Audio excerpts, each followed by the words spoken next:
Hello everyone, आप देख रहे हैं एकलव्य स्नातक। इस वाली वीडियो में आप देख सकते हो हम आपके लिए कराने वाले हैं फाइनेंस फॉर एवरीवन का यूनिट नंबर फर्स्ट का लेसन नंबर फर्स्ट। ये वाला सब्जेक्ट है आपका वो इंग्लिश में पूरा हो चुका है और हिंदी में जो है हम इसे आज जो है यहाँ पर स्टार्ट कर रहे हैं। ठीक है दोस्तों, इंडेक्स आप देख सकते हो। इंडेक्स में यहाँ पर सारी जो जानकारी है वो दी गई है। ठीक है, तो इसमें आप देखोगे तो यूनिट नंबर फर्स्ट का जो है लेसन नंबर फर्स्ट है हमारा ये, जिसे हम यहाँ पर जो है वो शुरू कर रहे हैं। कुछ भी आपको पूछना है तो आप जो है यहाँ पर इंस्टाग्राम पे पूछ सकते हो। ये मेरी इंस्टाग्राम आईडी है। टेलीग्राम ग्रुप ये आपके लिए बहुत ज़्यादा इम्पोर्टेंट है। इसका जो लिंक है वो आपको नीचे डिस्क्रिप्शन में मिल जाएगा, आप वहाँ पर जाके इसमें ज्वाइन हो सकते हो।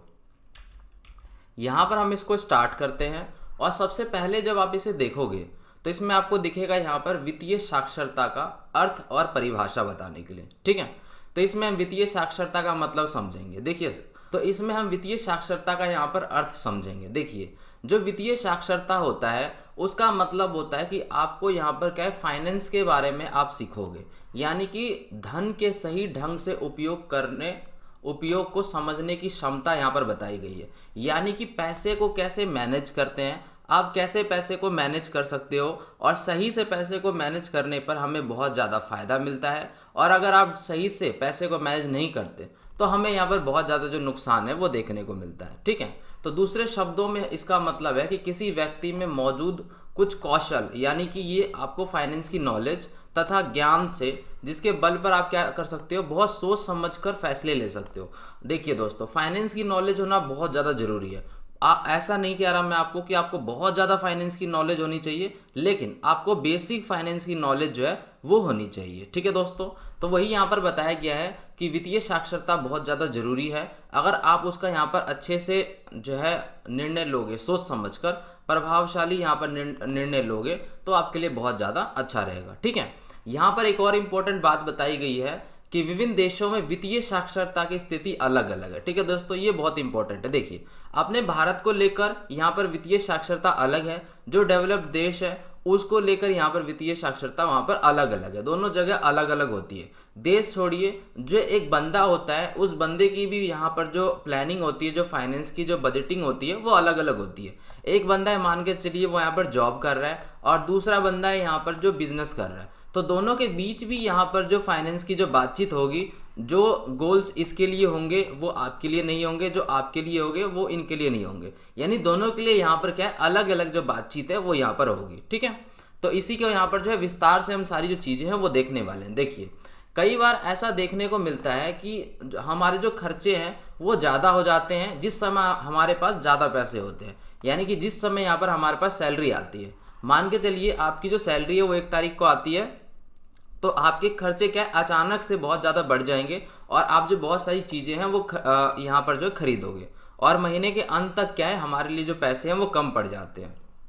ये जो सिचुएशन है वो यहाँ पर बहुत सारे लोगों के सामने जो है वो देखने को मिलती है। ठीक है, किसी कार्य के लिए बहुत बचाए हुए पैसे किसी और कार्य में खर्च हो जाते हैं। इसका क्या मतलब है दोस्तों, देखिए, जो एक बंदा होता है नॉर्मल, जो कमाई करता है, जो सैलरी पाता है, वो क्या करता है, बहुत मेहनत से अपने पैसे जो है बचाता है किसी और काम के लिए। ठीक है, हो सकता है उसको कोई चीज़ खरीदनी हो या हो सकता है कि किसी काम में उसके पैसे खर्च होने हो, लेकिन यहाँ पर किसी और काम के लिए वो पैसे खर्च हो जाते हैं। हो सकता है कि कोई मेडिकल इमरजेंसी आ गई हो तो वहाँ पर खर्च हो जाता है। तो इन सब चीज़ों से बचने के लिए, इन सब चीज़ों का सामना करने के लिए आपको क्या करना पड़ेगा, आपको फाइनेंस की नॉलेज होना बहुत ज़्यादा ज़रूरी है। ठीक है, जैसे मान के चलिए आपने कोई पैसे बचाए, आपने रिटायरमेंट प्लान के लिए कोई पैसे आप बचा रहे हो, आप सोच रहे हो कि मैं इस पैसे को जमा करूंगा, मैं घर लूंगा, लेकिन कोई मेडिकल इमरजेंसी हो जाएगी, वो पैसे आपके वहाँ ख़त्म हो जाएंगे, तो आपको क्या करना है उसके लिए, आपको उसके लिए जो है एक हेल्थ इंश्योरेंस लेना पड़ेगा किसी भी कंपनी का। ठीक है, जो आपके यहाँ पर जो है मेडिकल एक्सपेंस को कम कर सके। ठीक है,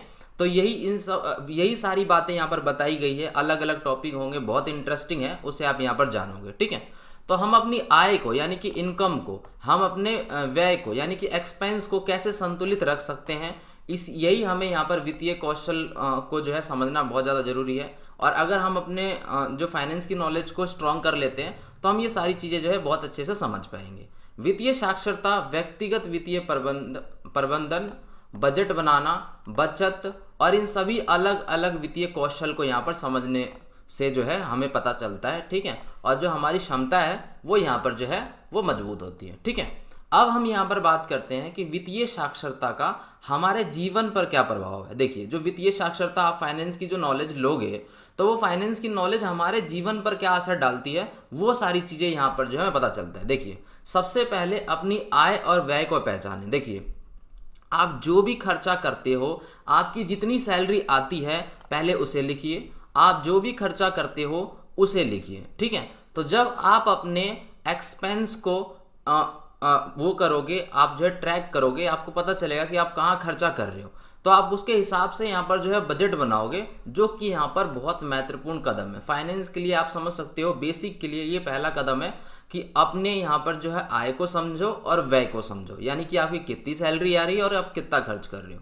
एक बार जब आपने ये काम कर लिया, आपने जब बजट बना लिया, तो आप जो है अपने खर्चों की यहाँ पर निगरानी कर सकते हो और नियमित रूप से इसकी जांच कर सकते हो कि आपने जो चीज़ बनाई है, आपने जो यहाँ पर जो है अपना बजट बनाया है, क्या आप उसके अनुसार चल रहे हो या नहीं चल रहे हो, ठीक है। कर्ज चुकाएं और कर्ज से बाहर रहे, इसका दूसरा पॉइंट। देखिए, अगर आपके ऊपर कर्ज है तो सबसे पहला और इम्पोर्टेंट काम है कि आपको कर्ज को चुकाना है, ठीक है। कोई भी अपने लिए मनोरंजन वाली चीज़ें नहीं खरीदनी है, जो आपको पसंद आ रही है, विलासिता की वस्तुएं नहीं खरीदनी है, आपको बाहर वेकेशन पे नहीं जाना है। सबसे पहले आपको कर्ज चुकाना है, ठीक है। और कर्ज अगर नहीं चुक रहा, कर्ज यहाँ पर ज़्यादा बड़ा है, तो आप कर्ज से बाहर जाने के लिए कोशिश कर सकते हैं। अपने सभी कर्ज को यहाँ पर लिखिए कि आपके पास जो यहाँ पर कितना जो है कर्ज है, ठीक है। फिर उस कर्ज को यहाँ पर जो है आप समझिए कि मैं कैसे पैसे लाऊंगा और उसको जो है थोड़ा थोड़ा सॉल्व करूंगा। 1 साल, 2 साल, 3 साल, जितना भी लगे, पहले सबसे पहले आप कर्ज को चुकाएंगे, ठीक है। दूसरे पॉइंट में बताया गया, अगर आपके ऊपर कर्जा है तो सबसे पहले आपको अपने कर्ज को चुकाना है, ठीक है। अपने कर्ज को लिखना है, कितने % पर ब्याज चल रहा है। अगर मान के चलिए आपने अपना कर्जा अगर अपना कर्जा किसी बैंक से ले रखा है, तो आप जो है उसको अपने रीफाइनेंस भी करा सकते हो अपने उस लोन को, ठीक है। यानी कि ज़्यादा अगर आपका वो ब्याज पे चल रहा है तो आप उसको कम ब्याज पर भी ला सकते हो, ठीक है। ये सारी जो चीज़ें हैं ये नॉर्मल जो लोगों को नहीं पता होती और वो जो है ज़्यादा ब्याज पर ही अपना जो कर्ज है उसको चलने देते हैं, ठीक है। सबसे पहले उसे चुकाने की कोशिश कीजिए, आपके ऊपर जितना भी खर्च है, और कुछ अच्छी चीज़ें खरीदें उसके बाद, ठीक है। जो भी आपके लिए बहुत अच्छी चीज़ें हैं जो आप लेना चाहते हो, मोबाइल हो गया, कोई महंगा है, कुछ भी हो गया, तो वो आप उसके बाद खरीदिए। बहुत सारे लोग जो है कर्ज जाल में फंस जाते हैं। देखिए, ये बहुत ज़्यादा यहाँ पर दिक्कत वाली बात है कि बहुत सारे लोग कर्ज जाल में फंस जाते हैं। वो क्या करते हैं, एक कर्ज नहीं चुका पाते तो दूसरा कर्ज लेते हैं उस कर्ज को चुकाने के लिए, और जब वो कर्ज नहीं चुकता तो उसके लिए तीसरा कर्ज लेते हैं। तो इसे हम यहाँ पर कर्ज जाल कहते हैं, यानी कि ऐसे कर्ज में आप फंस जाते हो जिसे आप चुका नहीं सकते और बार बार जो है ये जो साइकिल है ये रिपीट होती रहती है, ठीक है दोस्तों। तो आगे आपको समझ में, अगला देखते हैं। कर्ज में जाने या दिवालियापन की घोषणा करने से बचे। देखिए, कर्ज में बहुत ज़्यादा जो लोग हैं वो फंस जाते हैं, कर्ज से बाहर ही नहीं निकल पाते, कई सालों तक वो नहीं निकल पाएंगे जब तक वो जो है इस तरीके का बजट नहीं बनाएंगे, अपने सभी चीज़ों को नहीं लिखेंगे, ठीक है। नियमित बचत करना बहुत ज़्यादा जरूरी है, सेविंग्स करना दोस्तों बहुत ज़्यादा जरूरी है। अगर आप सैलरीड पर्सन हो तो, ठीक है, दिन प्रतिदिन के खर्चे की योजना बनाएं कि आपका जो है यहाँ पर राशन में कितना खर्च होता है, आप अगर उस पे रहते हो, रेंट पे रहते हो, तो आपका रेंट कितना है, ठीक है। और भी बाकी सारी जो चीज़ें हैं वो यहाँ पर जो है आप जोड़ सकते हो, उसकी योजना बना सकते हो। जो अनावश्यक खर्चे हैं यहाँ पर, यानी कि जो खर्चे आवश्यक नहीं है, जो आपके लिए ज़रूरी नहीं है, उसे कम करें या उसे बंद कर दें, ठीक है। और अपनी बचत को एक अलग खाते में रखें, आप जो सेविंग्स कर रहे हो उसको एक अलग खाते में रखिए, ठीक है। जरूरी चीज़ों को खरीदने के लिए पैसे बचाने की कोशिश करें। देखिए, मान के चलिए कोई ऐसी चीज़ है जो आपको लेना बहुत ज़्यादा ज़रूरी है, आपके लिए वो ज़रूरी है लेकिन वो महंगी आ रही है, ठीक है। मतलब आपको उस चीज़ की ज़रूरत है लेकिन वो महंगी आ रही है, तो आप उसके लिए पैसे बचाना शुरू कीजिए, ठीक है। ज़रूरत की चीज़ों पर खर्चा करिए लेकिन सोच समझ कर, ठीक है। ऐसा नहीं है कि आपको जो है कोई महंगी जैसे मान के चलिए कि आपको बाइक की ज़रूरत है तो आप महंगी बाइक ही लें, ज़रूरी नहीं है। आप पहले सस्ती बाइक ले सकते हैं, उसके बाद अपना काम चला सकते हैं, कर्ज निकाल सकते हैं, उसके बाद आप महंगी बाइक ले सकते हैं, ठीक है। तो ये चीज़ आप कर सकते हैं। बचत का मूल्य जाने। देखिए, बचत करना बहुत ज़्यादा ज़रूरी है। बचत का मूल्य जाने कि जो यहाँ पर जो है क्यों ज़रूरी है बचत, ठीक है। तो बचत करना यहाँ पर क्या है, बहुत ज़्यादा ज़रूरी है। अब क्यों ज़रूरी है, क्योंकि कठिनाई के समय में दोस्तों बचत ही हमारे जो है वो काम आता है। कठिनाई जब होगी तो यहाँ पर कोई काम नहीं आता, लेकिन आपने जो अपनी मेहनत से पैसे बचा के रखे हैं वो यहाँ पर बहुत ज़्यादा काम आते हैं। तो नियमित रूप से आपको बचत करना बहुत ज़्यादा जरूरी है, ठीक है। आप बचत कर सकते हो नियमित रूप से, उसके लिए कई सारी जो चीज़ें हैं वो यहाँ पर मार्केट में जो है उपलब्ध है, ठीक है। जैसे कि व्यवस्थित निवेश योजना यानी कि एसआईपी यानी कि सिस्टमैटिक इन्वेस्टमेंट प्लान। एसआईपी के बारे में आपने सुना होगा। आप जो है उसमें स्टॉक मार्केट के जो शेयर्स होते हैं अपने, उसमें एसआईपी होती है। म्यूचुअल फंड्स में जो है उसके अंदर एसआईपी होती है। तो आप अपने हिसाब से जो है यहाँ पर एसआईपी जो है वो कर सकते हो, ठीक है। आपको जिसमें भी जो अच्छा लगे एसआईपी कर सकते हो। 100 रुपये से शुरू हो जाती है, 500 रुपये से शुरू हो जाती है, 1000, 2000, यानी आप एसआईपी से अपने जो पैसे हैं वो जोड़ सकते हो, ठीक है। जोड़ने का एक तरीका हो गया ये, छोटे छोटे अमाउंट से अपना जो है पैसा वो जोड़ सकते हो। बाद में आप एसआईपी से कंपाउंडिंग इंटरेस्ट लेके आप उससे बहुत ज़्यादा पैसे भी बना सकते हो, वो एक अलग मैटर है। पैसे बचाने के लिए भी आप एसआईपी का इस्तेमाल कर सकते हो, ठीक है। वित्तीय रूप से साक्षर व्यक्तियों के लिए वित्तीय धोखाधड़ी के शिकार की होने की संभावना जो है कम होती है। ये भी एक इंपॉर्टेंट बात है। देखिए, अगर आपको फाइनेंस की नॉलेज है तो लगभग आपको सारी चीज़ें पता है, तो आपके साथ कोई फाइनेंस से रिलेटेड धोखाधड़ी नहीं हो सकती। देखिए दोस्तों, हमारे देश में फाइनेंस कितनी कम नॉलेज है लोगों को कि आप सुनिए कि एक छोटा सा स्कैम, कि एक बंदा कॉल करता है, बोलता है मैं फ़ोन पे से बोल रहा हूँ और ये स्टेप्स कीजिए, आपको पैसे मिल जाएंगे, आपके फ़ोन पे अकाउंट में आ जाएगा। इस तरीके के स्कैम के शिकार हो जाते हैं। तो अगर आपको नॉलेज होगी, थोड़ी टेक की नॉलेज होगी, थोड़ा आपको फाइनेंस की नॉलेज होगी, अगर आपको फाइनेंस की नॉलेज है तो आपको पता है कि जो है ये सारी चीज़ें स्कैम है। आपको पहले ही पता चल जाएगा सुनते ही कि हाँ, ये जो स्टेप हो रहा है यहाँ पर, ये स्टेप यहाँ पर गलत हो रहा है। इसलिए यहाँ पर जो फाइनेंस की नॉलेज है वो होना यहाँ पर बहुत ज़्यादा ज़रूरी है, ठीक है दोस्तों। उसके बाद यहाँ पर देखिए, ये हमारा टॉपिक है वित्तीय साक्षरता के लाभ। यानी कि अगर आपको यहाँ पर जो है फाइनेंस की नॉलेज है, अगर आपको यहाँ पर फाइनेंस की नॉलेज है तो आपको यहाँ पर कौन कौन से जो है यहाँ पर फ़ायदे मिल सकते हैं, उन फ़ायदों के बारे में हम यहाँ पर बात कर रहे हैं। देखिए, अपने वित्तीय निर्णय आप खुद ले सकते हो। देखिए दोस्तों, अपने जो वित्तीय निर्णय हैं वो आपको स्वयं लेने पड़ेंगे। मैंने आपको बताया ना, देखिए आप दूसरे लोगों का कॉपी कर सकते हो। जैसे कि आप स्टूडेंट हो तो आपका टाइम टेबल किसी दूसरे के टाइम टेबल से नहीं मैच करेगा, उसका टाइम टेबल अलग होना चाहिए, आपका टाइम टेबल अलग होना चाहिए। सेम यहाँ पर जो फाइनेंस वाली बातचीत है वो एक दूसरे बंदे के लिए अलग है और आपके लिए अलग है, ठीक है। आपकी अलग कंडीशन है, उसकी अलग कंडीशन है। हो सकता है कि उसको यहाँ पर जो है वो नहीं है, कर्ज नहीं है, तो वो एक अलग फाइनेंस का जो है अपना सिस्टम बना सकता है, आपको अलग बनाना है।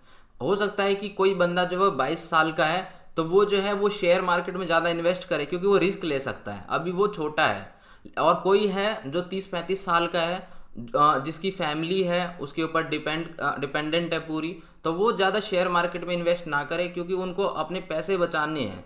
तो वो कोई और ऑप्शन ले सकते हैं, गोल्ड ले सकते हैं, रियल स्टेट ले सकते हैं, ठीक है। या हो सकता है वो म्यूचुअल फंड ले सकते हैं कम रिस्क वाला। तो सबके लिए अलग अलग चीज़ें होती हैं यहाँ पर फाइनेंस के लिए। तो यही बताया गया है कि अगर आपको यहाँ पर जो है फाइनेंस की नॉलेज होगी तो आप जो है यहाँ पर खुद के निर्णय ले सकते हो। अगर आपको फाइनेंस की नॉलेज नहीं होगी तो आप जो है यहाँ पर दूसरों के ऊपर में निर्भर रहोगे और वो जो चीज़ है वो आपके लिए काम नहीं करेगी ज़्यादातर चांस है, ठीक है। सबकी स्थिति क्योंकि अलग अलग होती है, इसलिए आपको फाइनेंस की नॉलेज होनी चाहिए। तो आपके सामने यहाँ पर बहुत सारे जो है यहाँ पर विकल्प होंगे, ठीक है, और आप जो है उसके प्रति जागरूक भी होंगे। अपना बचाव करना आसान हो जाता है। देखिए, अगर आपको यहाँ पर जो है फाइनेंस की नॉलेज होती है, आपको यहाँ पर वित्तीय जानकारी होती है, तो आप इंटरनेट पर चल रहे घोटालों के बारे में, स्कैम के बारे में भी आपको यहाँ पर जानकारी मिल जाएगी। उतना ही बेहतर ढंग से जो है आप वित्तीय धोखाधड़ी के शिकार से भी बच सकते हो। अगर आपको फाइनेंस की नॉलेज रहती है, अगर आप फाइनेंस का कोई चैनल देखते हो तो वहाँ पर वो क्या है, वो अपडेट करते रहते हैं आपको कि इस प्रकार की जो यहाँ पर फाइनेंशियल जो स्कैम है वो चलते रहते हैं। तो आप जो है आप सावधान रहोगे, ठीक है। यहाँ पर जो है फ़ोन पे और ये सब चीज़ें डिजिटल हो जाने की वजह से जैसे ही हमारी लाइफ आसान हुई है, उतना ही यहाँ पर आप देख सकते हो स्कैम वगैरह भी जो है ये बढ़ गए हैं, क्योंकि पैसे ट्रांसफ़र करना और ये सारी चीज़ें बहुत ज़्यादा यहाँ पर आसान हो गई है, इसलिए, ठीक है। आगे समझते हैं। यहाँ पर हमारे उद्देश्य तक पहुँचने की हमारी संभावना बढ़ जाती है। देखिए, अगर आपको फाइनेंस की नॉलेज है ना, तो आपने जो भी अपना टारगेट सेट करा हुआ है कि मेरे को यहाँ तक पहुँचना है, अपना उद्देश्य सेट करा हुआ है, आपको वहाँ पहुँचने में थोड़ी आसानी हो जाती है। जब भी आपको वित्तीय आकांक्षाओं को हकीकत में बदलने की बात आती है, तो उन लक्ष्यों को प्राप्त करने के लिए क्या क्या आवश्यक है यहाँ पर, वो सारी जो चीज़ें हैं वो आपको यहाँ पर फाइनेंस की नॉलेज से यानी कि वित्तीय जानकारी से यहाँ पर पता चल जाता है और आप आसानी से अपनी जगह पे जो है पहुँच सकते हैं। तो अगर आपका कोई उद्देश्य है और आपको जो है यहाँ पर फाइनेंस की नॉलेज है तो आपको वहाँ पर आसानी हो जाएगी। कहने का मतलब यहाँ पर ये है घुमा फिरा के। ठीक है दोस्तों, आगे समझ में आपको। अब हम बात करते हैं चारों ओर उच्च जीवन स्तर प्रदान करना। देखिए, जब सारे लोग यहाँ पर जो है फाइनेंस की नॉलेज ले लेंगे, यहाँ पर जो है वित्तीय जानकारी उनको होगी, तो स्तर अच्छा होगा जीवन का। ठीक है, क्योंकि वहाँ पर जो है कोई घोटाला नहीं होगा, कोई धोखाधड़ी नहीं होगी। लोग अपने हिसाब से अपना प्लान जो है वो सिलेक्ट करेंगे और जो है अपनी फाइनेंशियल गोल तक पहुँच पाएंगे। ठीक है, तो अपने वित्त को समझने के लिए हमें जो है तनाव कम करते हुए अधिक हासिल करने में मदद मिलेगी। देखिए, लोगों को जो है पैसों से संबंधित बहुत तनाव होता है। अगर आप देखोगे तो सबसे जो तनाव है आजकल के लोगों को वो पैसे से संबंधित है। ठीक है, फाइनेंशियल फ्रीडम नहीं है उनके पास, जो है वो पैसों की तंगी की वजह से जो है बहुत ज़्यादा परेशान है। तो ये सारी जो चीज़ें हैं ये सॉल्व हो सकती है। ठीक है, आप जो है अगर नहीं है तो आप अलग अलग इनकम के सोर्स बना सकते हो, कई सारे तरीके हैं। तो सबसे अधिक आर्थिक रूप से साक्षर व्यक्ति ही सबसे अच्छा कमाने वालों में से प्रतीत होता है। देखिए दोस्तों, यहाँ पर एक अच्छी लाइन बताई है। ये यहाँ पर क्या बताया है कि अगर आप जो है यहाँ पर जो है फाइनेंस की नॉलेज रखते हो और अच्छा कमाते हो तो आप अच्छा बचा भी सकते हो, अच्छा इन्वेस्ट भी कर सकते हो। कई सारे लोग होते हैं वो अच्छा कमाते हैं लेकिन वो तो ना अच्छा बचा पाते हैं, और इन्वेस्ट करने की बात तो आप भूल ही जाइए। ठीक है, वो खर्चा ही उतना करते हैं, जैसे जैसे उनकी सैलरी बढ़ती जाती है वैसे वैसे उनके खर्चे बढ़ते जाते हैं। ठीक है, और ये सारी चीज़ें होती है। इसलिए आपको जो यहाँ पर वित्तीय जानकारी होना बहुत ज़्यादा जरूरी है। जिन लोगों को वित्तीय सलाहकार होते हैं, देखिए आप सलाहकार जिनके होते हैं वो भी वित्तीय साक्षरता का जो है अच्छा स्तर वहाँ पर प्राप्त कर पाते हैं। सलाहकार होना बहुत ज़्यादा जरूरी है। मान के चलिए कि आपके भाई को फाइनेंस की नॉलेज है या आपके दोस्त को फाइनेंस की नॉलेज है, तो आप उनसे भी पूछ सकते हैं। वहाँ से भी आपका जो काम है वो हो सकता है। आप उनको अपनी प्रॉब्लम बताओगे कि मैं सेव नहीं कर पा रहा हूँ, मैं इन्वेस्ट नहीं कर पा रहा हूँ, मेरे खर्चे बहुत ज़्यादा हो गए हैं, तो ये सारी चीज़ें तो वो आपको वहाँ पर जो एडवाइस है वो कर देगा। ठीक है, यहाँ पर देखिए कार्य क्षेत्र में वित्तीय साक्षरता, यहाँ पर देखिए क्या बताया गया है कि अगर आपको यहाँ पर जो है वित्तीय जानकारी है तो क्या यहाँ पर कार्य क्षेत्र में आपको क्या मदद मिलेगी। तो देखिए, अगर आपको फाइनेंस की बहुत तगड़ी नॉलेज है ना तो आप इससे पैसे भी कमा सकते हो। पैसे कमाने का भी अच्छा साधन है। बहुत सारे ऐसे तरीके होते हैं फाइनेंस से रिलेटेड जिससे आप पैसे कमा सकते हो। आप चाहे तो यूट्यूब चैनल खोल सकते हो फाइनेंस का, आप चाहे तो ब्लॉग आर्टिकल लिख सकते हो फाइनेंस का। ठीक है, और अगर आप सेबी रजिस्टर्ड कोई कोर्स वगैरह कर लेते हो, ठीक है, तो आप वहाँ पर जो है और भी कुछ अच्छे अच्छे जो काम है वो कर सकते हो। बहुत सारे काम होते हैं इससे रिलेटेड। आजकल की ऑनलाइन दुनिया में बहुत सारे काम जो है वो इससे रिलेटेड अवेलेबल है, अगर आपको यहाँ पर अच्छी नॉलेज है फाइनेंस की तो। ठीक है, और वह पैसे कमाने के भी बहुत सारे तरीके ढूंढ लेते हैं जिनको ये सारी जो चीज़ें फाइनेंस की बहुत अच्छे से समझ में आती है। तो ठीक है, वित्तीय अवधारणाओं को समझना और संसाधनों के आधार पर बुद्धिमान वित्तीय नियोजन निर्णय लेने के लिए आवश्यक ज्ञान और कौशल होना जरूरी है। यही बात मैंने अभी आपको बताई कि अगर आपको वित्तीय जानकारी बहुत अच्छे से है, आप संसाधनों को समझते हो और बहुत बुद्धिमानी से अपना जो काम है वो करते हो पैसे से रिलेटेड, तो वहाँ पर जो है आपके लिए बहुत ज़्यादा बढ़िया रहेगा, आपको वो स्किल बन जाएगा। ठीक है, आपने देखा होगा कि बहुत बड़ी बड़ी कंपनी में बहुत बड़े बड़े जो है वो फंड मैनेजर होते हैं जो बड़े बड़े फंड को संभालते हैं, करोड़ों रुपए जो है वो संभालते हैं। लोग जो यहाँ पर जो है SIP करवाते हैं या लोग जो म्यूचुअल फंड में इन्वेस्ट करते हैं तो वो सारे पैसे उनके पास जाते हैं, फिर वो अलग अलग स्टॉक में जो है उनको निवेश करते हैं। तो ये सारी चीज़ें हैं, इससे पैसे भी कमाना, उपयोग करना, निवेश करना, और ये सारी जो तरीके हैं इनको समझना यहाँ पर जो है वो शामिल है। ठीक है दोस्तों, आपको समझ में आ गया होगा। उसके बाद हम बात करते हैं यहाँ पर वित्तीय साक्षरता के घटक, यानी इसके घटक के ऊपर हम बात करते हैं कि कितने घटक है इसके। घटक में यहाँ पर जो है सबसे पहला है बजट। तो सबसे पहले मैंने आपको बताया था कि आपको सबसे पहले जो है वो बजट बनाना बहुत ज़्यादा ज़रूरी है। बजट आपके पैसे खर्च करने की योजना बनाने की प्रक्रिया है।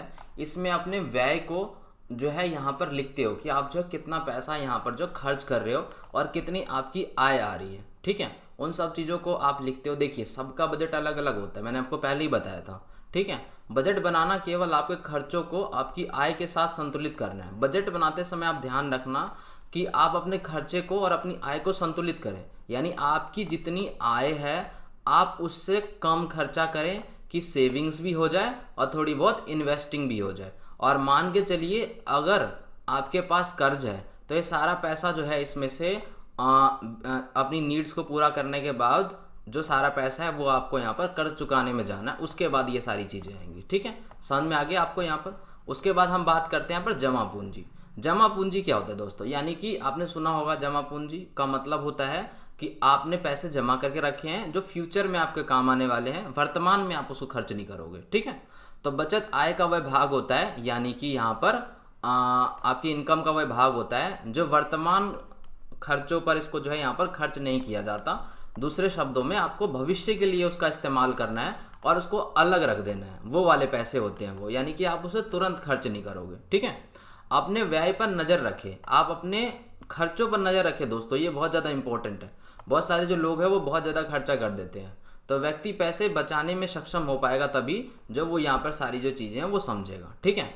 तो कई कार्य पूरा करने में आपको मदद मिलेगा अगर आपने यहाँ पर जो है पैसे बचा लिए हैं, बजट बना लिए हैं, तो आपको जो है आपके जो भी वित्तीय उद्देश्य हैं पैसों से संबंधित उसको प्राप्त करने यहाँ पर मदद करेगा, ठीक है। और जो है आपकी नॉलेज को यहाँ पर जो है आपकी नॉलेज बढ़ेगी, तो उस हिसाब से जो है आप सारी जो चीज़ें हैं वो कर लोगे, ठीक है दोस्तों।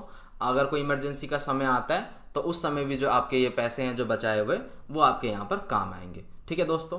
अब पैसा बचाने के बाद यहाँ पर बात आती है इन्वेस्ट करना, क्योंकि अगर आपने यहाँ पर पैसे को बचा रखा है और वो पैसा आपके बैंक में पड़ा हुआ है निष्क्रिय, यानी कि बैंक आपको पता है बहुत कम इंटरेस्ट देता है, अगर आपके बैंक में एक अच्छा अमाउंट हो जाता है तो आप जो है उसको इन्वेस्ट कर सकते हो, ठीक है। और इन्वेस्ट करने के लिए मैंने आपको बताया था पहले ही कि म्यूचुअल फंड में आप SIP वगैरह करवा सकते हो, वो बहुत ज़्यादा इंपॉर्टेंट रहता है, उसमें रिस्क भी कम रहता है, ठीक है।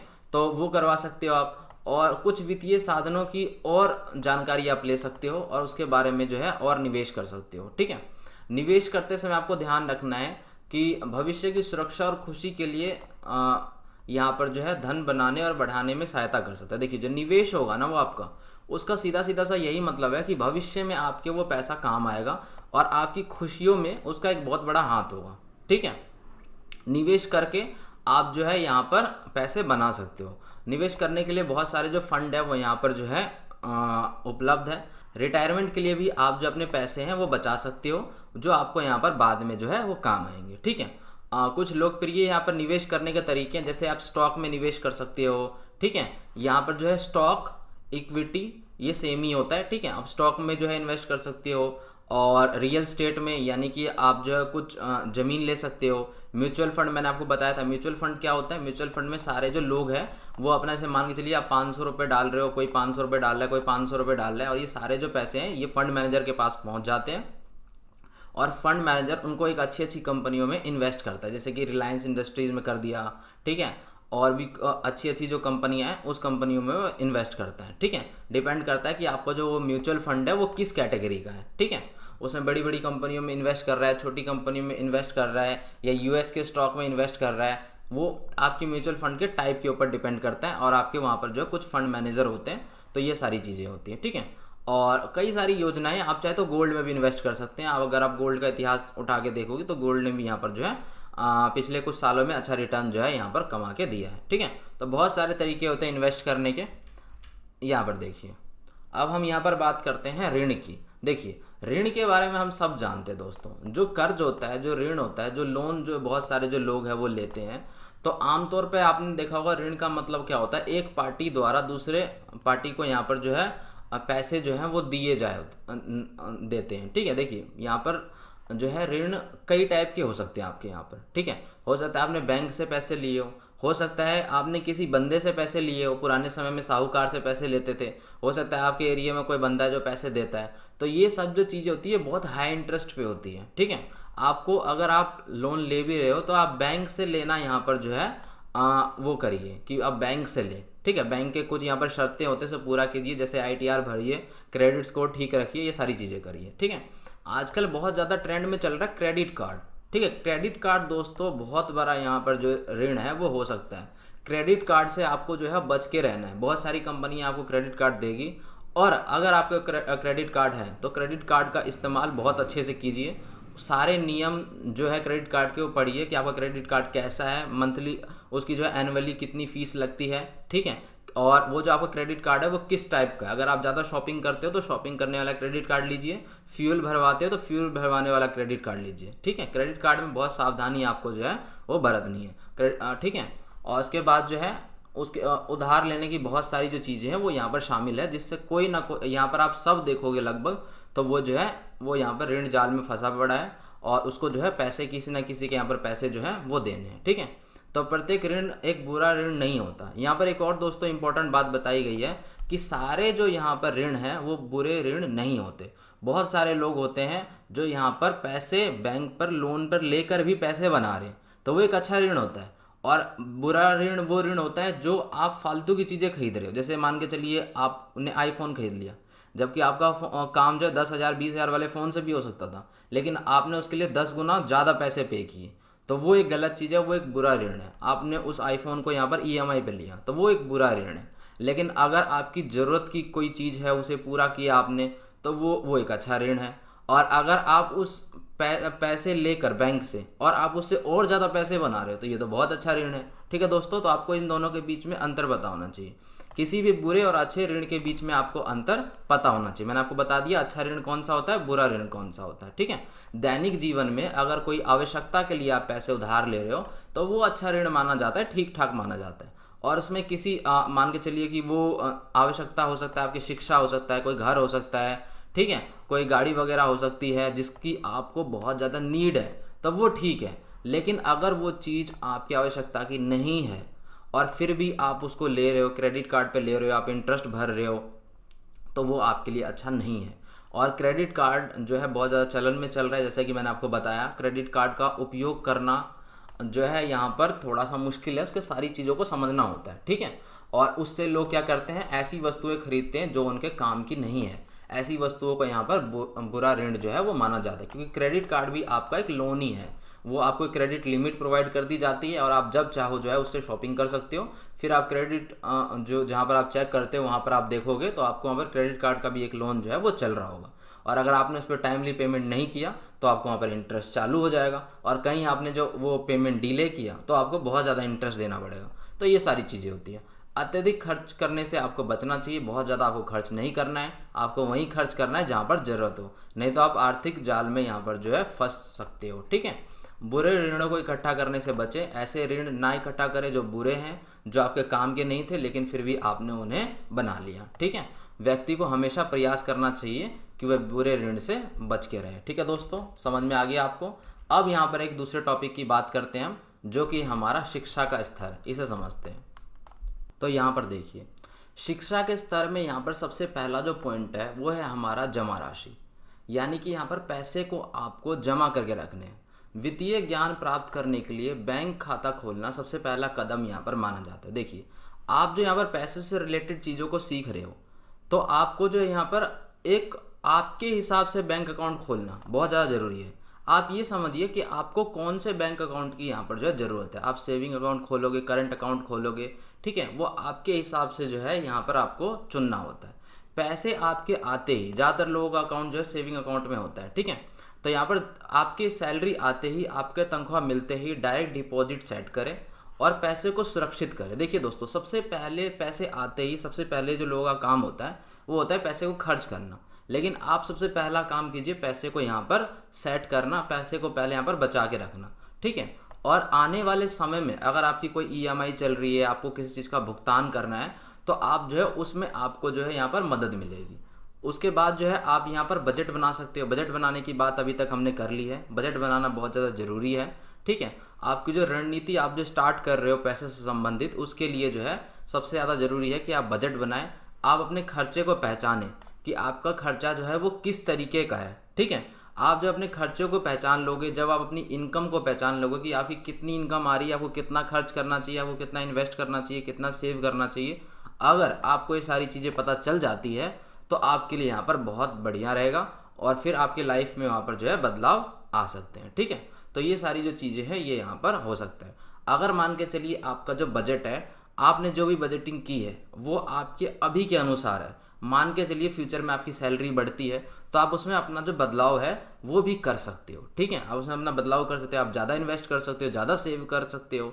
ठीक है, लेकिन खर्च उतना ही कीजिए जितना आपकी ज़रूरत हो। ठीक है, हम अपने पैसों को नियंत्रित करते हैं, ना कि पैसे हमें नियंत्रित करते हैं। ये भी चीज़ आपको याद रखना है कि आपको अपने पैसों को नियंत्रित करना है। ऐसा ना हो कि यहाँ पर जो है पैसा ही आपको नियंत्रित करने लग जाए। ठीक है, अपने आप को जो है यहाँ पर फाइनेंस से रिलेटेड अपने आप को स्थिर रखिए, अपने दिमाग को शांत रखिए, तभी वहाँ पर जो आपकी बचत है वो हो पाएगी और बचत करने की जो आदत है वो आपकी यहाँ पर डल पाएगी। ठीक है, बजट बनाने के बाद जो हमारी यहाँ पर बात आती है वो आती है निवेश करना। ठीक है, निवेश करना भी यहाँ पर बहुत ज़्यादा ज़रूरी है।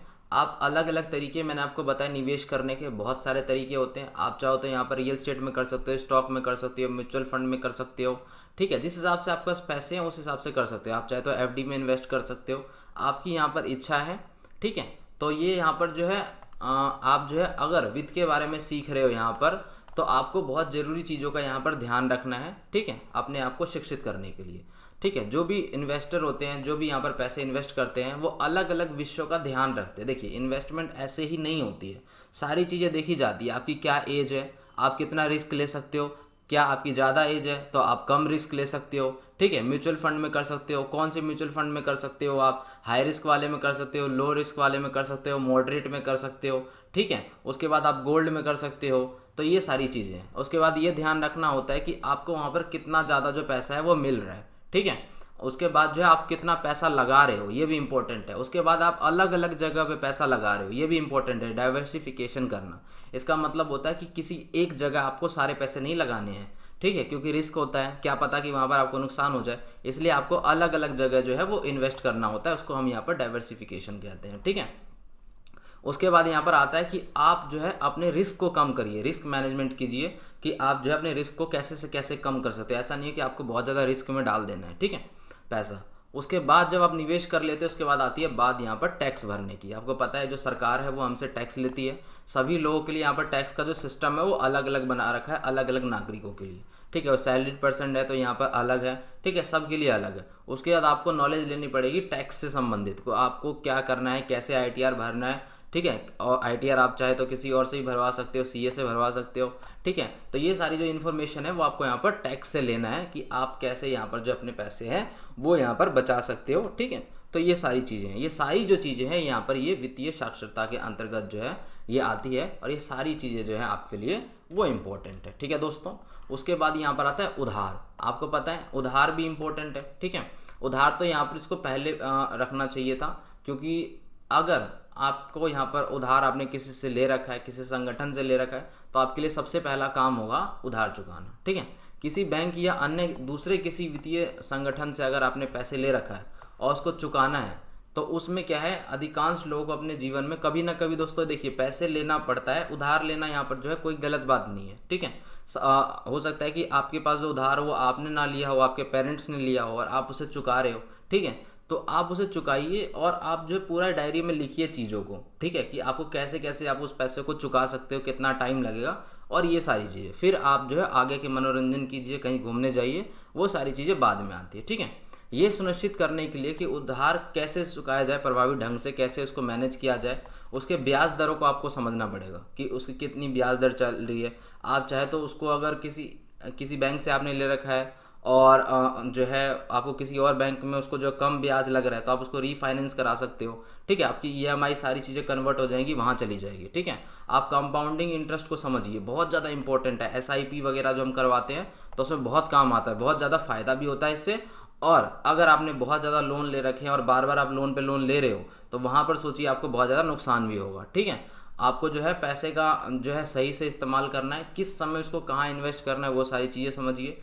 आप जो पेमेंट वगैरह कर रहे हो उसकी शर्तें समझिए, उसकी पूरी जो डॉक्यूमेंटेशन है जो कोई नहीं पढ़ता वो आपको पढ़ना है, तभी तो आप यहाँ पर जो है समझदार समझे जाओगे। ठीक है, तो इन सभी चीज़ों को समझना यहाँ पर बहुत ज़्यादा जो है वो इम्पोर्टेंट है। उसके बाद जो है हमारा यहाँ पर टॉपिक स्टार्ट होता है, लास्ट टॉपिक, जो कि हमारा संचार और संज्ञानात्मक कौशल। इसको समझते हैं यहाँ पर कि क्या सारी जो बातचीत है वो यहाँ पर बताई गई है। तो इसमें हमारा सबसे जो पहला पॉइंट है वह है वित्तीय मुद्दे के बारे में समझना। देखिए, पैसों से रिलेटेड बातचीत को समझना अगर आप चाहते हो, आप अपनी वित्तीय साक्षरता को बढ़ाना चाहते हो, तो उसके लिए आपको बहुत सारी चीज़ों को समझना पड़ेगा। आपको निवेश को, धन को कैसे यहाँ पर जो है मैनेज करते हैं उसको, ठीक है, इन सभी के बारे में आपको पढ़ना शुरू करना पड़ेगा। पढ़ना शुरू करने के लिए सबसे जो शुरुआती चीज़ है उसको माना जाता है आपको पत्रिकाओं को, समाचार पत्रों को समझना। ठीक है, पढ़ना, आप उसे पढ़ सकते हो। आपके लिए एक बुक जो है रिच डैड पुअर डैड, आप उसे पढ़ सकते हो। उसमें आपके बेसिक क्लियर्स हो जाएंगे, आपको उसमें माइंडसेट का पता चल जाएगा कि जो अमीर लोगों का माइंडसेट होता है वो कैसा होता है, हम जो गरीब लोग होते हैं उनका कैसा होता है, मिडिल क्लास लोगों का क्या माइंडसेट होता है, आपको दोनों के बीच में अंतर पता चल जाएगा। उन किताबों को पढ़ सकते हो, किताबों मैंने आपको बता दिया, तलाश कर सकते हो। शुरुआत के लिए रिच डैड पुअर डैड बढ़िया है, क्योंकि उसमें क्या है, उसमें आपको सिंपल भाषा में लिखा हुआ है, आपको पढ़ने में दिक्कत नहीं आएगी। उसके बाद जो है आप कई तरह की किताबें पढ़ सकते हो जो उच्च लेवल पर है, ठीक है। और उसके अंदर जो है आपको वित्तीय संबंधित बहुत सारी जो चीज़ें हैं वो मिल जाएगी। आप जो है वेबिनार जो है अटेंड कर सकते हो। वैसे मैं आपको सजेस्ट नहीं करूँगा, क्योंकि सारे वेबिनार गलत नहीं होते, लेकिन आजकल जो भी चल रहा है वेबिनार वो सारे के सारे जो है ऐसे ही होते हैं, ठीक है।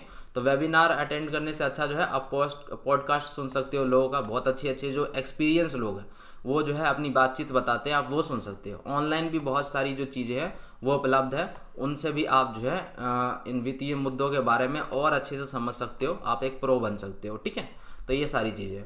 वित्तीय प्रबंधन के लिए रोजगार उपकरण, यानी कि आप जब जो है यहाँ पर पैसों से रिलेटेड चीज़ों को अच्छे से समझ सकते हो, तो उसमें भी जो है आपको बहुत सारे जो है यहाँ पर रोजगार के जो चीज़ें हैं वो आपको यहाँ पर उपलब्ध हो सकती है, ठीक है। वित्तीय साक्षरता विकसित करोगे जब अपना, तो उसमें जो है आप मैनेज कर सकते हो अपने पैसों को, तो इसके लिए आपको जॉब वगैरह जो है वो भी मिल सकती है। इसमें भी करियर बन सकता है फाइनेंस में, ठीक है। बहुत सारे लोग जो है वो इसमें अपना करियर बना चुके हैं और बहुत अच्छा भी कमाते हैं, ठीक है।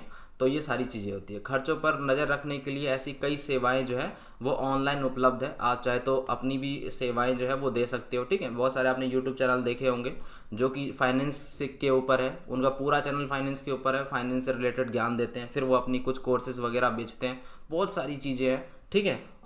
कुछ ऐसे टूल बना लेते हैं वो, जिस टूल पर सारी डिटेल डालने पर उनका जो बजट है वो बन जाता है, ठीक है। तो बहुत सारी चीज़ें हैं इसके अंदर भी, हमारा जो है बहुत ज़्यादा जो स्कोप है वो होता है, ठीक है। उसके बाद है मार्गदर्शन के लिए पूछताछ। देखिए आपको अगर बिल्कुल भी नॉलेज नहीं है, बिल्कुल भी पता नहीं है, तो आप मार्गदर्शन के लिए जो है वो पूछ सकते हो, ठीक है। आपके रिश्तेदार हो सकते हैं, दोस्त हो सकते हैं, ठीक है। किसी भी उच्च ब्याज वाले क्रेडिट कार्ड और अन्य ऋण को प्रबंधित करने के तरीकों के बारे में किसी भी प्रश्न का वित्तीय विशेषज्ञ द्वारा समाधान किया जा सकता है। देखिए अगर आपको मान के चलिए कोई दिक्कत आ रही है, पैसों से रिलेटेड आपको कोई दिक्कत है, फाइनेंस से रिलेटेड आपको कुछ पूछना है, तो आप जो है वित्तीय विशेषज्ञों से पूछ सकते हो। देखिए जो क्रेडिट कार्ड है, क्रेडिट कार्ड का मैंने आपको बताया, क्रेडिट कार्ड के कुछ रूल्स एंड रेगुलेशंस होते हैं, ठीक है। कि अगर आज आपने जो है अपना क्रेडिट कार्ड यूज़ किया तो उसका आपको साइकिल मिलेगा, कि उसका जो बिल जनरेट होता है, मान के चलिए आज 1 तारीख है, आज आपने अपना जो है पैसा क्रेडिट कार्ड से स्पेंड किया, 15 तारीख को जो है आपका बिल जनरेट हो जाएगा। उसके बाद जो है आपको जो है अगले महीने में 5-10 तारीख को उसको जो है यहाँ पर भरना पड़ेगा।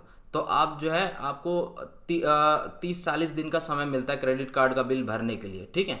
अब इसमें अगर आप 1 तारीख को ही करोगे तो आपको यहाँ पर टाइम कम मिला, लेकिन मान के चलिए 15 को आपका बिल जनरेट होता है और आपने यहाँ पर 16 को यहाँ पर अपना जो है वो किया, स्पेंड किया कार्ड से, तो आपका जो बिल है वो अगले महीने 15 को दोबारा से यहाँ पर जनरेट होगा। तो आपको यहाँ पर देखिए पूरे 30 दिन मिल गए। उसके बाद आपको भरना कब है, अगले महीने की 5 तारीख को, तो यहाँ पर आपको और भी टाइम मिल गया, यानी कि 30-40 दिन, लगभग आपको 40-45 दिन का जो समय है वो मिल जाता है। तो आप समझदारी से अपना जो है यहाँ पर क्रेडिट कार्ड इस्तेमाल कर सकते हैं। क्रेडिट कार्ड के इस्तेमाल करने के बाद देखिए उसमें क्या होता है, उसमें 2 ऑप्शन होते हैं, आप मिनिमम ड्यू पे कर सकते हो, फुल पेमेंट कर सकते हो। तो हमेशा आपको फुल पेमेंट करना है, मिनिमम करोगे तो बाकी पूरे अमाउंट पे वहाँ पे इंटरेस्ट जो है लगना वो स्टार्ट हो जाएगा। तो इसलिए कई सारी चीज़ें होती है जो आपको समझना यहाँ पर बहुत ज़्यादा ज़रूरी है, ठीक है। आप किसी विशेषज्ञ से पूछ सकते हो जिनको फाइनेंस के बारे में नॉलेज है, ठीक है। विशेष परिस्थितियों का वो आपको एनालाइज कर देंगे, आपकी क्या स्थिति चल रही है, और आपको सुझाव देंगे जो आपके लिए बहुत ज़्यादा ज़रूरी होगा, ठीक है। पैसों को यहाँ पर जो है मनी मैनेजमेंट सीखना वो बहुत ज़्यादा ज़रूरी है, और अपने ऋण का भुगतान करना वो बहुत ज़्यादा ज़रूरी है। अगर मान के चलिए आपके ऊपर बहुत सारे लोन चल रहे हैं, आपको समझ में नहीं आ रहा क्या करना है, तो वहाँ पर भी आप जो है वित्तीय विशेषज्ञ से पूछ सकते हो, आपको बताएंगे कि कितनी सैलरी है आपकी, तो कैसे कैसे इस लोन को आप रीपे कर सकते हो, ये सारी चीज़ें, ठीक है। जो भी नेटवर्क आपके आसपास है आप उनका इस्तेमाल कर सकते हो उसमें, ठीक है। जो भी आपके दोस्त वगैरह है आप उनसे पूछ सकते हो। स्वयं के जो आपके खुद के जो वो है करीबी जो सर्कल होते हैं, आपके करीबी सर्कल होते हैं, आप उनसे पूछ सकते हैं। हमारे आसपास दोस्त होते हैं, रिश्तेदार हो सकते हैं जिनको वित्तीय नॉलेज होती है, आप उनसे पूछ सकते हो और वो आपको जो है अच्छी सलाह देंगे और एक अलग दृष्टि प्रदान करेंगे। देखिए जब आपको फाइनेंस की नॉलेज होगी ना, तो आप एक अलग तरीके से चीज़ों को देखोगे, ठीक है। आपको जो देखने का जो नज़रिया है वो यहाँ पर जो है वो बदल जाएगा, दूसरों से अलग हो जाएगा, ठीक है। बजट ज्ञान समझते हैं यहाँ पर। बजट ज्ञान मैंने आपको पहले ही बताया था, बजट बनाना बहुत ज़्यादा जरूरी है।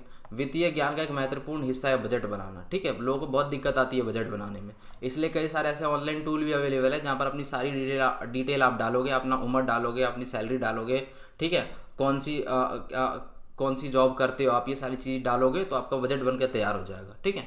अपने कर्ज को कम कर सकते हो, अगर आपको अपने उसको पैसों को वो करना है, जल्दी से कर्जा चुकाना है, तो उसके लिए भी जो है चीज़ें आती है, आप प्लान करके उसको जल्दी चुका सकते हो पहले से, ठीक है। और पैसे बचाना इंपॉर्टेंट है, बजट बनाना इंपॉर्टेंट है, और बजट बना के उस बजट पर टिके रहना वो ये बहुत ज़्यादा इंपॉर्टेंट है। जैसे कि आपको पता होगा कि हम टाइम टेबल बनाते हैं, अब एक बच्चे का टाइम टेबल और दूसरे बच्चे का टाइम टेबल में अंतर होता है। हो सकता है कि ये सुबह 6 बजे उठता है, हो सकता है कि ये सुबह 8 बजे उठता है, ठीक है। हो सकता है इसकी पढ़ने की कैपेसिटी 3 घंटे हो, इसके पढ़ने की कैपेसिटी 6 घंटे हो।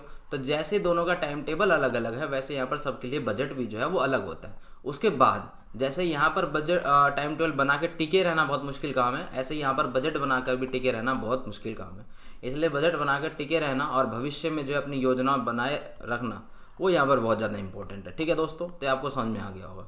उसके बाद यहाँ पर देखिए बचत खाते प्रबंधित करें, ठीक है। जो भी आपने यहाँ पर जो है अपना बजट बनाया है, ठीक है, उसके यहाँ पर रखने के लिए। उसके बाद यहाँ पर देखिए बचत खाते प्रबंधित करना, इसका यहाँ पर मतलब है कि आपको क्या है, अगर आप वित्तीय साक्षरता को यहाँ पर प्राप्त कर रहे हो, विकसित कर रहे हो, तो उसके लिए आपका पहला यहाँ पर है कि आप बैंक अकाउंट खुलवाइए, सेविंग अकाउंट। आपको पता है सबका होता है आजकल, ठीक है। स्कूल में ही हमारा अकाउंट जो खुलवा दिया जाता है सरकार की तरफ से, तो ये बैंक अकाउंट होता है सबका। जो भी आपके खर्चे होते हैं, आप उन खर्चों का जो यहाँ पर भुगतान है वो आसानी से यहाँ पर जो है कर सकते हो और पैसे को सुरक्षित रख सकते हो। ये बहुत ही ज़्यादा यहाँ पर जो है वो इम्पोर्टेंट है अगर आप मनी मैनेजमेंट जो है यहाँ पर सीख रहे हो, ठीक है। उसके बाद है ऋण के बारे में जाने। देखिए यहाँ पर ऋण के बारे में जानना बहुत ज़्यादा इंपॉर्टेंट है। वित्तीय साक्षरता के अंदर एक महत्वपूर्ण घटक माना गया है इसको, ऋण को समझना। अलग अलग प्रकार के ऋण होते हैं दोस्तों, ठीक है। उन ऋण के प्रकार को समझना, उसके बारे में सीखना बहुत ज़्यादा इम्पोर्टेंट है, ठीक है। अगर कोई बंदा ऋण से यहाँ पर जो है परेशान है तो उसका समाधान निकालना वो भी यहाँ पर बहुत ज़्यादा ज़रूरी है, ठीक है। आप किस तरीके से भुगतान करते हो। आपने सुना होगा कि मान के चलिए आपने वो ले रखा है, होम लोन ले रखा है, बहुत साल चल रहा है, लेकिन अगर आप अपनी किस्त में थोड़ा सा ऐड ऑन कर दोगे ना, अगर आप 1500, 2000, 3000, 5000, तो बहुत ज़्यादा फर्क पड़ जाएगा और आपका बहुत ज़्यादा इंटरेस्ट जो है वो बच जाएगा। तो यही सारी जो बातें हैं वो यहाँ पर बताई गई है, ठीक है, और जो कि यहाँ पर बहुत ज़्यादा इंपॉर्टेंट है, क्योंकि जो सभी ऋण होते हैं वो समान नहीं होते हैं। आपको पता होगा कि यहाँ पर जो सारी चीज़ें हैं वो अलग अलग टाइप की लगती है। जैसे कि आपने देखा होगा कार लोन अलग होता है, ठीक है, कार लोन अलग होता है, बाइक लोन अलग होता है, और अपना पर्सनल लोन अलग होता है, ठीक है। तो इन सभी पे अलग अलग टाइप के जो इंटरेस्ट पड़ते हैं। जो कार लोन बाइक लोन होता है इस पर थोड़ा कम इंटरेस्ट लगता है, क्यों? क्योंकि ये एक तरह से आप समझ लो सिक्योर है, बैंक के लिए सिक्योर है। अगर आपने पैसे नहीं दिए तो बैंक उठा के ले जाएगा वो आपकी कार बाइक को। लेकिन आपको जो पर्सनल लोन मिलता है वो अनसिक्योर्ड है। मान के चलिए आप कहीं चले जाते हैं, फ़ोन अपना बंद कर देते हैं, तो बैंक कैसे अपने पैसे वसूल करेगा? तो उसका रिस्क ज़्यादा है, इसलिए वो आपसे इंटरेस्ट भी ज़्यादा लेता है। तो इसलिए यहाँ पर बताया गया है कि यहाँ पर जो है इसके बारे में समझना बहुत ज़्यादा ज़रूरी है, ठीक है। चोरी के खतरे को पहचानो, इसका मतलब है यहाँ पर कि जब कोई व्यक्ति सहमति के बिना आपका कोई जो व्यक्तिगत जानकारी वगैरह लेता है तो आप वहाँ पर जो सतर्क हो जाइए, ठीक है। वहाँ पर धोखाधड़ी होने के वहाँ पर चांसेस है, उस चीज़ को यहाँ पर जो है आपको पहचानना है कि आपके साथ जो है यहाँ पर धोखाधड़ी हो सकती है, ठीक है। ये जानकारी किसी प्रकार की हो सकती है, क्रेडिट कार्ड की जानकारी, आपको पता है। देखिए बहुत सारी ऐसी जानकारी है जिसके बारे में आपको पढ़ना बहुत ज़्यादा ज़रूरी है फाइनेंस में, क्योंकि ये इंपॉर्टेंट है। जैसे क्रेडिट कार्ड के बारे में देखिए, क्रेडिट कार्ड में जो है इंपॉर्टेंट क्या होता है, आपका क्रेडिट कार्ड का नंबर, CVV, ठीक है, ये सारी चीज़ें इंपॉर्टेंट होती है। और आपको जानकर हैरानी होगी कि आपके जो क्रेडिट कार्ड के बंदे हैं, यानी कि जिस कंपनी से आपने क्रेडिट कार्ड लिया, वो कंपनी वाले भी आपको फ़ोन करके नहीं पूछ सकते इसके बारे में डिटेल। उनको यहाँ पर अलाउ नहीं किया जाता कि ये सारी जानकारी लीजिए। तो अगर कोई आपसे जानकारी मांगता है फ़ोन करके कि हम ये फलाना जगह से बोल रहे हैं और क्या कहते हैं आपका क्रेडिट कार्ड यहाँ पे एक्सपायर होने वाला है या बंद होने वाला है, आप हमको ये जानकारी दीजिए, तो आपको सचेत हो जाना है वहाँ पर कि वो वहाँ पर जो है वो यहाँ पर जो है धोखाधड़ी हो रही है, ठीक है, क्योंकि वो नहीं मांगते, ठीक है। आपका OTP आपको पता है, OTP किसी को नहीं बताना होता है, ठीक है। तो अगर इन सब चीज़ों की आपको पहले से ही पहचान होगी ठीक है। तो आप जो है यहाँ पर थोड़े सतर्क रहोगे। ठीक है। पहचान की चोरी से बचने के लिए हमारी व्यक्तिगत जानकारी, आपकी जो पर्सनल जानकारी है वो जानकारी भी यहाँ पर जो है नहीं मांगते। उनकी रक्षा करना सीखना ये आपके लिए यहाँ पर सबसे ज़्यादा इम्पोर्टेंट जो है वो बन जाता है। ठीक है दोस्तों, तो यही सारी जो चीज़ें हैं ये आपको यहाँ पर जो है समझ में आ गया होगा। ये आपका लास्ट टॉपिक था, तो यहाँ पर जो है आपका ये वीडियो है ये ख़त्म होता है। ठीक है। तो वीडियो आप देख सकते हो यहाँ पर आपकी जो कंप्लीट हो चुकी है, और आपके जो सारे टॉपिक है वो आई होप आपको यहाँ पर समझ में आ गए हो। लेकिन फिर भी अगर आपको कुछ ऐसा टॉपिक है जो समझ में ना आया हो, कोई वर्ड है जो समझ में ना आया हो, तो प्लीज़ आप उसे कमेंट कर सकते हैं, मैं आपको जो उत्तर है वो दे दूँगा। ठीक है। ठीक है। वीडियो आपको पसंद आए तो आप लाइक कर सकते हैं, शेयर कर सकते हैं अपने दोस्तों के साथ। चैनल को सब्सक्राइब करके बेल नोटिफिकेशन आइकन पर क्लिक कर सकते हैं, जिससे नई वीडियो की जो नोटिफिकेशन है वो आपको मिलती रहेगी। तो धन्यवाद दोस्तों, मिलते हैं नेक्स्ट वीडियो में।